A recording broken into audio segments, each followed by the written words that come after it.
The Night at the Museum by Milan Trenc.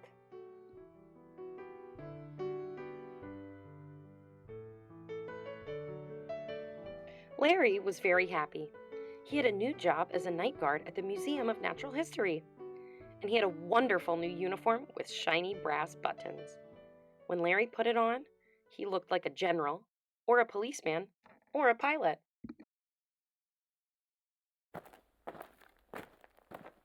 Larry arrived at the museum early, just as the last visitors were leaving. First impressions are the most important, Larry thought. I'll give you an easy task, my boy, said the chief guard.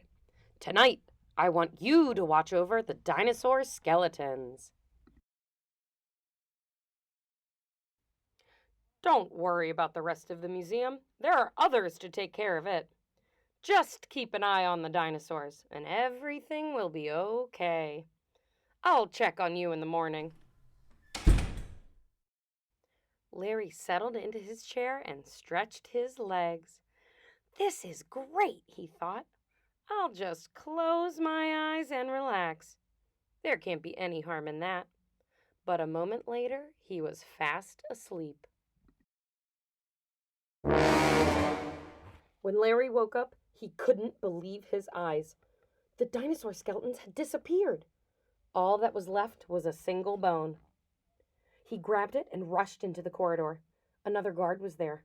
Help! Help! We've been robbed! The dinosaurs are missing! Larry shouted. Calm down. There's no need to get excited, the guard comforted him.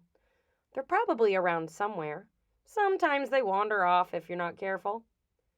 Dinosaur skeletons wandered off, Larry exclaimed.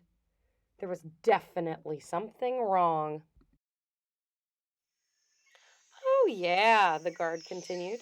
You see, the exhibits in the museum have to stand still all day long, so at night we let them stretch their legs a bit and have something to eat. Why don't you check in the basement? The dinosaurs don't eat, of course, but they like to watch the food being unloaded. In the basement, a small train had brought in tons of food for the animals. It carried everything from hay for the elephants and bananas for the monkeys, to meat for the lions and plankton for the whales. While he was looking around, Larry found another huge bone. But the dinosaurs themselves were nowhere to be seen. Oh, say, while you're here, could you give us a hand unloading? Asked a guard.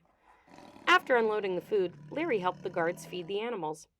When they had finished, one of them said, Why don't you look in the park? And as long as you're going that way, why don't you take the animals from the New York State exhibit with you? They would really enjoy a little walk.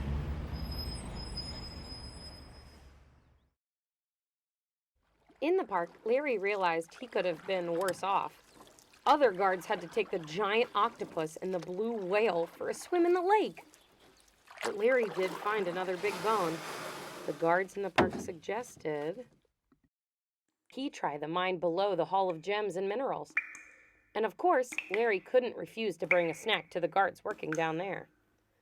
Oh, the dinosaurs! They were here just a moment ago, said the guard. Maybe they went to the planetarium. In the planetarium, the coyotes were practicing howling at the moon. And of course there was a little job for Larry. One of the guards asked him to touch up the stars on the ceiling with fluorescent paint.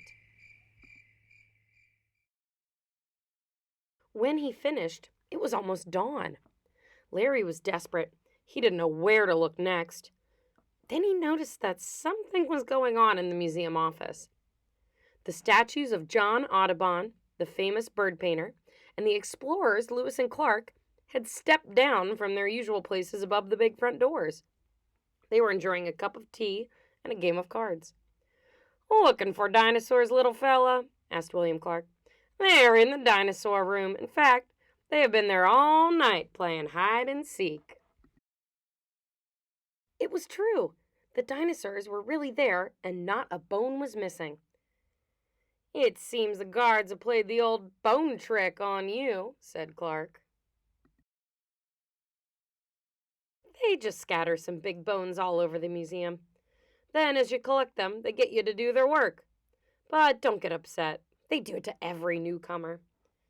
Larry wasn't angry. He just said, "Well, they won't play that trick on me again, that's for sure." Then he looked at his pocket watch. "Hey, we're opening soon," he shouted to the dinosaurs. "Ollie, ollie, oxen free! Hurry back to your places!"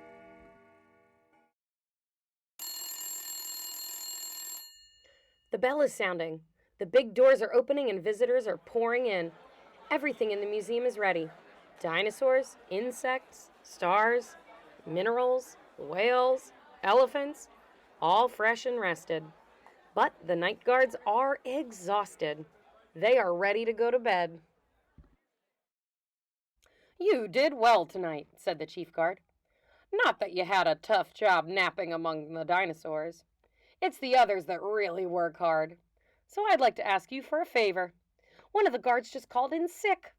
Would you mind taking the day shift as well?" "I'd be glad to help, sir," Larry said, and collapsed into a chair. So if you see a guard asleep when you visit the museum, don't wake him up. He might be recovering from a very difficult night.